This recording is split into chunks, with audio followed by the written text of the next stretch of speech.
আসসালামু আলাইকুম এভরিওয়ান। আজকে তৈরি করে দেখাবো বাঙালির স্বাদের প্রিয় সরষে ইলিশ, যেটা আমরা খুবই পছন্দ করি।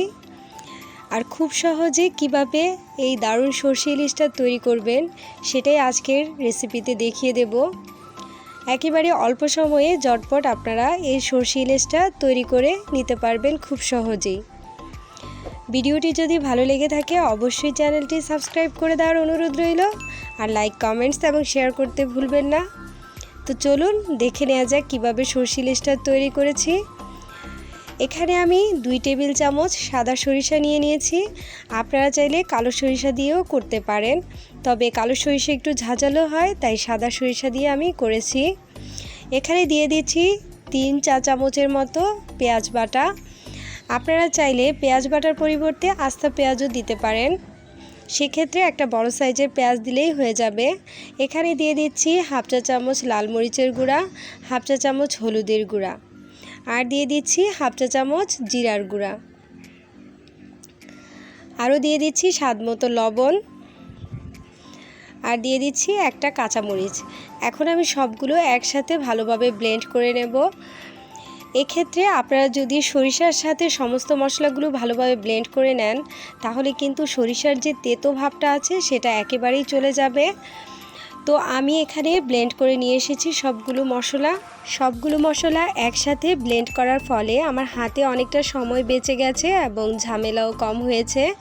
সরষে ইলিশটা রান্না করার জন্য এখানে আমি মাঝারি সাইজের 5 পিস ইলিশ মাছ নিয়েছি। মাছগুলো আমি আগে ধুয়ে ভালোভাবে পরিষ্কার করে নিয়েছি।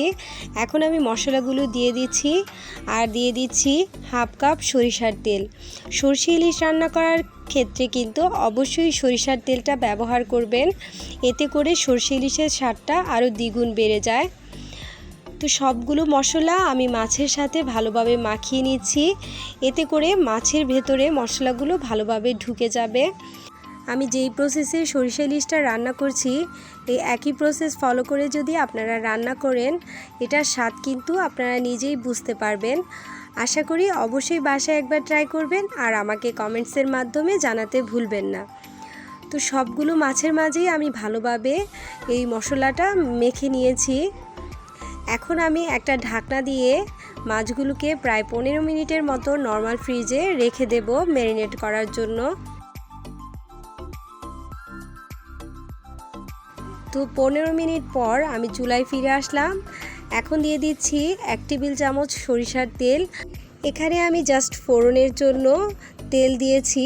আমি আগেও তেল ব্যবহার করেছি, তাই অল্প পরিমাণে তেল দিলেই হবে।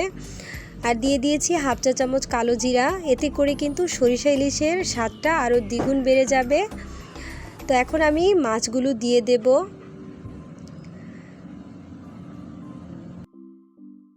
সবগুলো মাছ দেয়া হয়ে গেলে যে বাটিটাতে মাছগুলো ম্যারিনেট করে রেখেছিলাম, সেই বাটিটা ধুয়ে আমি পানি দিয়ে দিচ্ছি।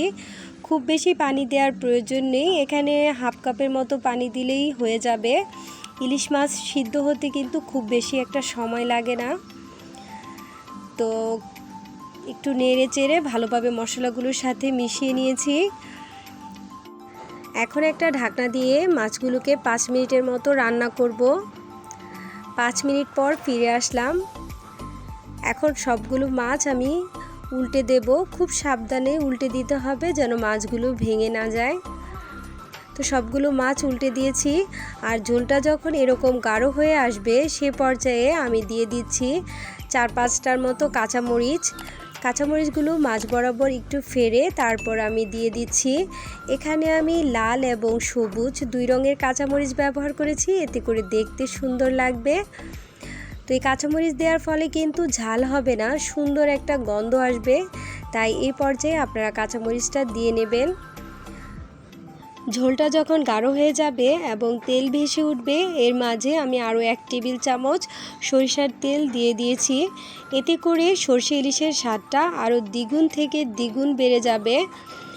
আপনারা অবশ্যই নামানোর কিছুক্ষণ আগে এই সরিষার তেলটা দিয়ে নেবেন।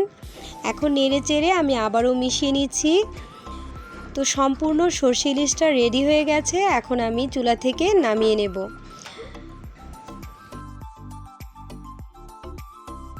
তো গরম ভাতের সাথে এই সরষে ইলিশটা পরিবেশন করে দেখবেন আপনার বাসার সবাই কতটা পছন্দ করছে এবং বারবার আপনার কাছে রিকোয়েস্ট করবে এভাবে সরষে ইলিশ তৈরি করে দিতে।